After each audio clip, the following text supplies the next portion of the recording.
नमस्कार भारत। एक बार फिर से स्वागत है आप सभी का आपके अपने चैनल इंद्राग्नी एस्ट्रोलॉजी में। मैं आपका साथी और सारथी सुरेंद्र नाथ मिश्रा एक और नई वीडियो लेकर के आया हूं। जैसे मैंने पिछली बार कहा था कि हम पर्वतों के बारे में, जैसे हम पिछले वीडियो से जानते आ रहे हैं, जहां हमने गुरु पर्वत की बात की, शनि पर्वत की बात की, सूर्य पर्वत की बात की, उनकी प्रधानता होने से किस तरह के व्यक्तित्व में लक्षण दिखाई देते हैं। और मैंने कहा था कि हम बुध और शुक्र के बारे में अगले वीडियो में बात करेंगे। तो आज मैं हाजिर हूं फिर से आपके सामने। बुद्ध पर्वत अगर किसी के हाथ में अच्छा विकसित दिखाई देता है, देखिए बुद्ध पर्वत का जो विकास है वो सिर्फ पर्वत से ही नहीं देखा जाता, उसको आपको बुद्ध की उंगली के हिसाब से भी स्टडी करना जरूरी है। ये वाली उंगली, ये हमारी बुद्ध की उंगली और ये हमारा बुद्ध पर्वत। एक कंडीशन तो मैंने आपको लास्ट टाइम भी बताई थी, जब सूर्य के बारे में हम बात कर रहे थे, चर्चा कर रहे थे कि अगर वो सूर्य पर्वत सूर्य की जगह से थोड़ा सा खसका हुआ बुध की ओर दिखाई दे रहा है तो बुध आदित्य योग की बात चलती है, बनती है। तो वैसा ही बुध के साथ में भी होगा, क्योंकि अगर बुध और सूर्य की कहीं पे किसी तरीके से कुछ अच्छी युति हो रही होगी तो बुद्ध पर्वत हो सकता है थोड़ा सा सूर्य की तरफ खसका हुआ आपको दिखाई दे, उस जगह पे आपको उभार दिखाई दे बुद्ध पर्वत में।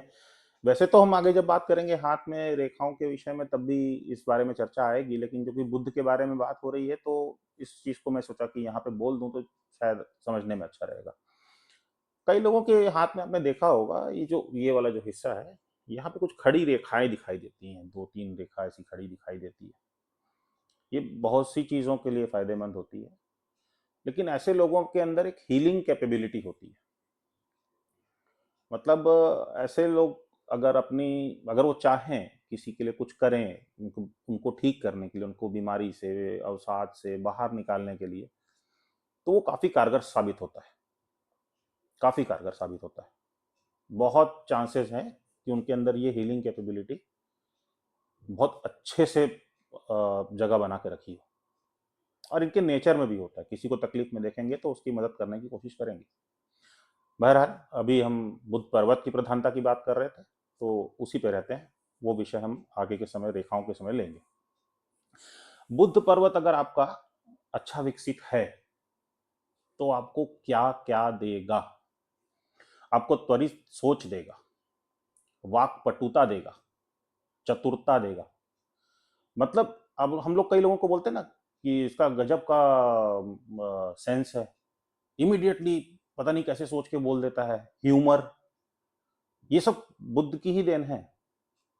और ज्योतिष शास्त्र में भी बुद्ध जो होते हैं वो स्किन के, न्यूरो के कारक होते हैं। तब न्यूरोलॉजिकल अगर किसी को कोई समस्या होती तो हम सबसे पहले देखते हैं कुंडली में कि किसी तरीके से बुद्ध तो पीड़ित नहीं है या बुद्ध तो परेशान नहीं है। खैर वो ज्योतिष के विषय में जब हम जानेंगे तब देख लेंगे, लेकिन यहाँ पर भी हाँ, आगे क्यों मैं आपको बताऊंगा। आगे अति सक्रिय होते हैं, इनकी जो इंद्रियां होती हैं वो अति सक्रिय होती हैं। अगर बुद्ध पर्वत प्रधान व्यक्ति है, और जैसा कि मैंने बोला बुद्ध पर्वत के लिए सिर्फ बुद्ध पर्वत को नहीं, उसकी उंगली को भी देखना जरूरी है। अगर आपकी ये बुद्ध बुद्ध की उंगली सूर्य के इस पहले पोर के ऊपर जा रही है तो ये एक अच्छा साइन है।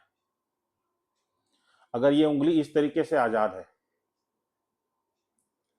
तो ये एक अच्छा साइन है।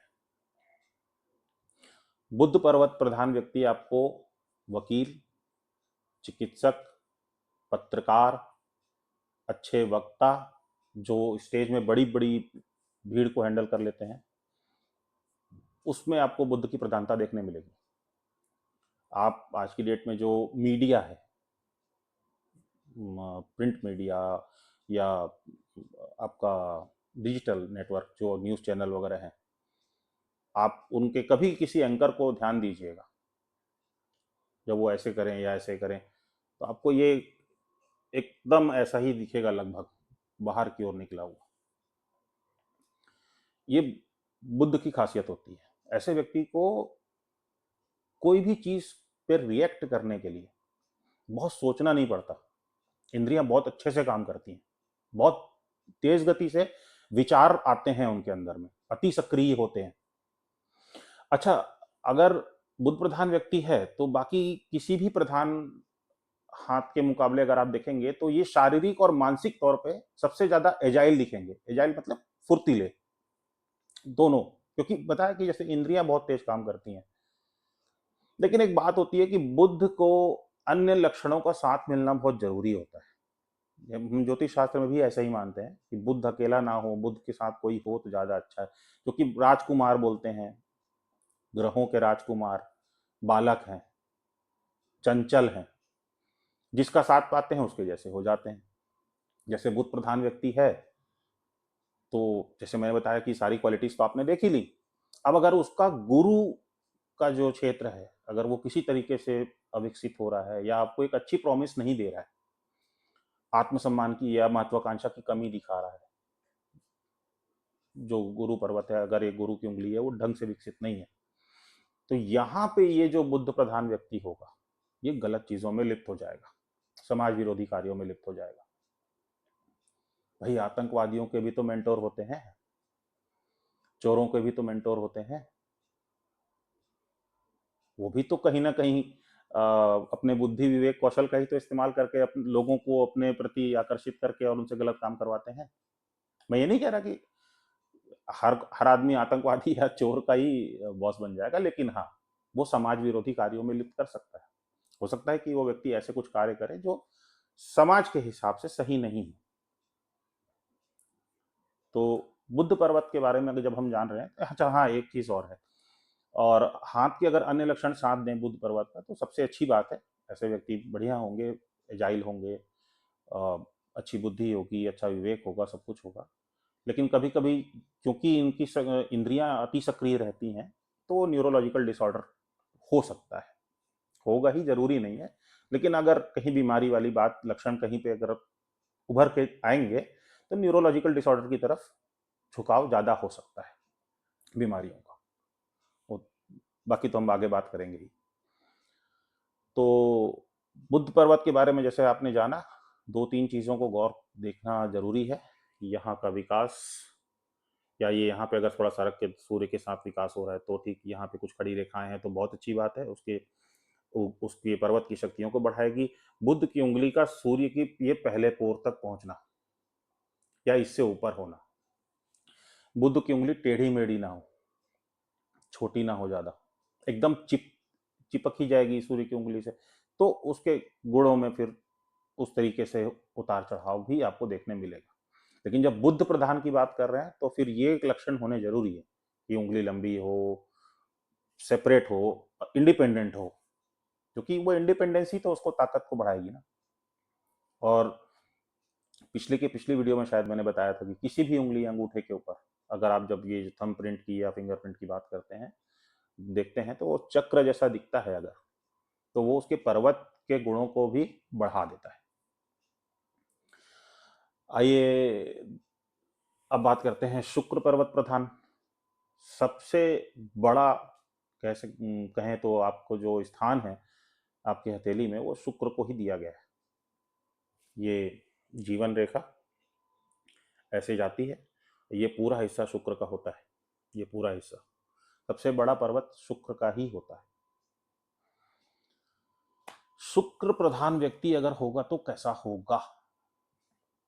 शुक्र प्रधान व्यक्ति अगर शुक्र का पर्वत अच्छे से विकसित है, उसमें बहुत सारी बारीक रेखाएं नहीं है, और जीवन रेखा एक अच्छा घेरा बनाते हुए जाए, शुक्र पर्वत को स्थान मिले।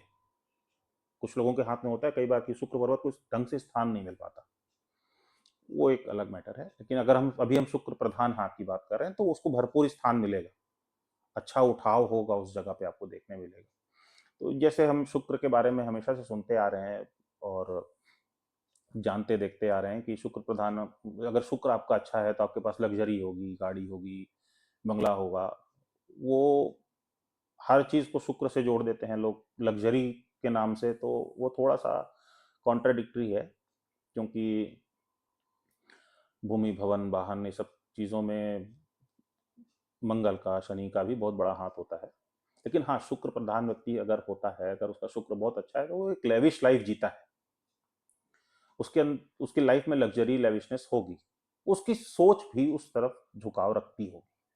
अच्छे से तैयार होना, अच्छे से रहना, ये सब चीजें शुक्र प्रधान व्यक्ति के अंदर देखने मिलेगी। बहरहाल अभी अगर उच्च अच्छा शुक्र का स्थान आपको हाथ में दिखाई दे रहा है, व्यक्ति सज्जन होगा, उदार होगा, विपरीत लिंगी की तरफ आकर्षित होगा, आकर्षण होगा उसके अंदर।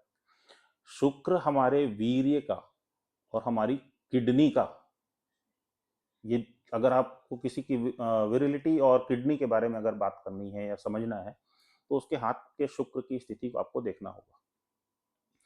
अगर वो जगह खराब दिखाई दे, वहां पे खराब लक्षण दिखाई दे, तो वो दिखाता है कि विरिलिटी में, किडनी में प्रॉब्लम्स हो सकती हैं। ये दो चीजों को शुक्र से हाथ में देखा जाता है। दूसरी बात, जब शुक्र अच्छा है तो शुक्र आपको उदार बना रहा है, सज्जन बना रहा है, विपरीत लिंगी के प्रति आकर्षण दे रहा है, आपके अंदर प्रेम, कला, सौंदर्य के प्रति आकर्षण दे रहा है और एक शिष्ट आचरण दे रहा है। लेकिन यही शुक्र जब अविकसित हो जाए या अति विकसित हो जाए, तब इनकी काम वासना बढ़ जाती है, अधिक कामुक हो जाता है व्यक्ति। उस समय वो प्रेम, कला, सौंदर्य वाला जो पार्ट है वो मिसिंग होने लगता है। फिर उसको अपना इंद्रिय सुख दिखाई देगा, अपने पार्टनर का नहीं। वो अपने इंद्रिय सुख के लिए आपसे संबंध रखेगा। फुहड़ता आ जाती है।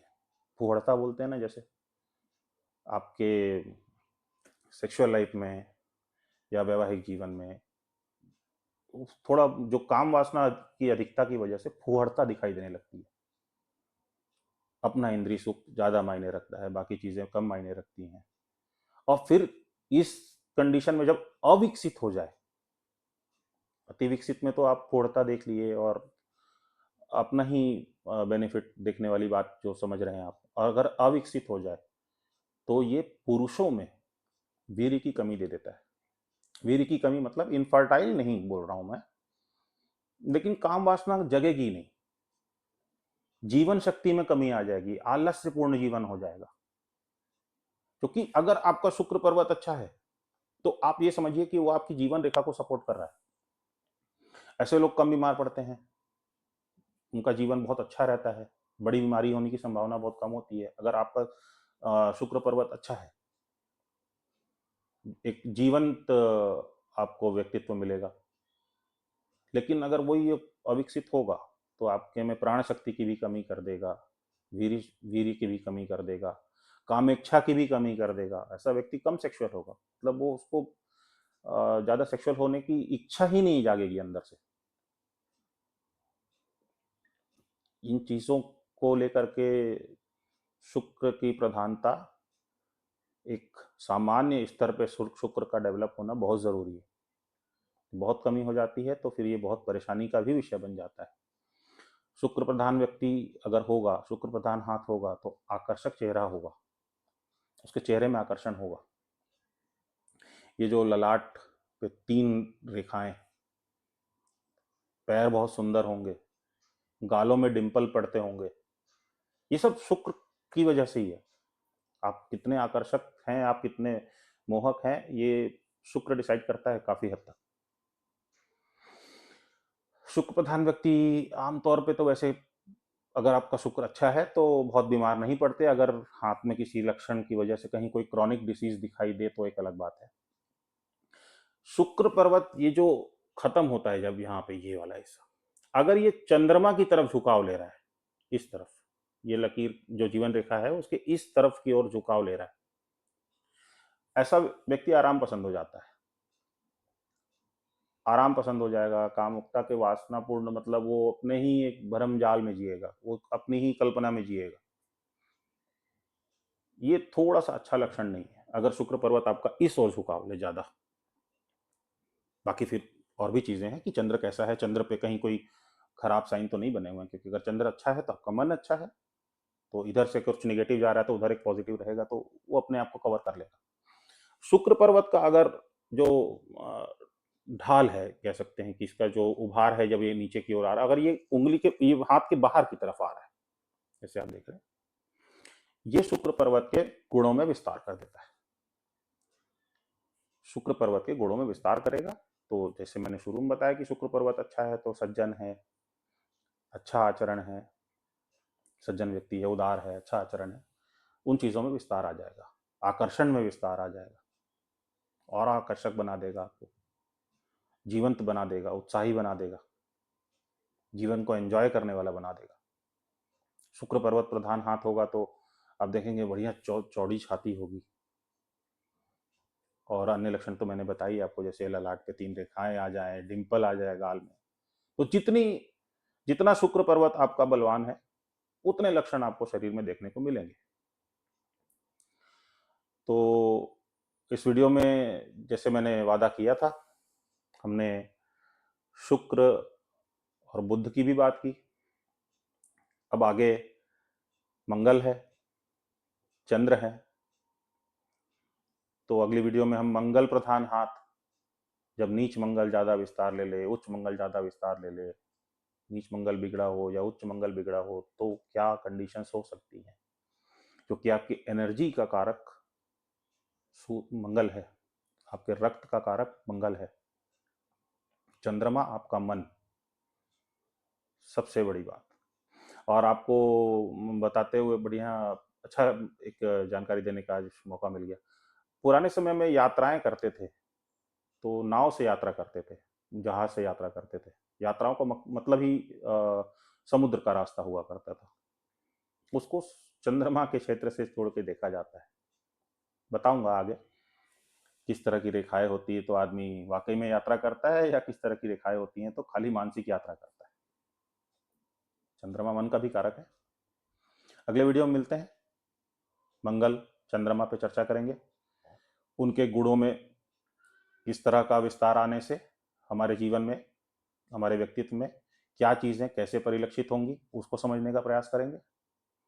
आज के वीडियो को मैं यहीं पे विश्राम देना चाहता हूं। नमस्कार, धन्यवाद, फिर मिलेंगे।